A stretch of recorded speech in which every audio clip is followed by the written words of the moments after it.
I'm Chef Christian, one of the chefs here at Fresh Express.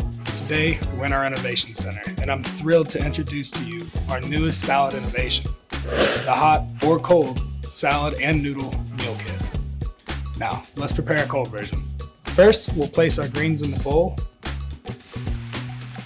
And next, after gently squeezing and massaging the noodles to loosen them, we'll add them to the bowl as well. Then, we're going to pour our dressing over the greens and the noodles and mix thoroughly. And while you're mixing, just try and make sure you incorporate it everywhere so all leaves and noodles get covered. Next, we'll serve it, add the provided toppings, and enjoy.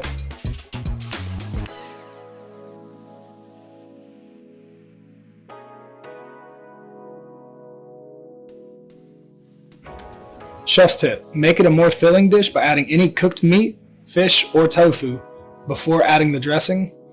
Enjoy your refreshing and convenient cold salad and noodle meal kit.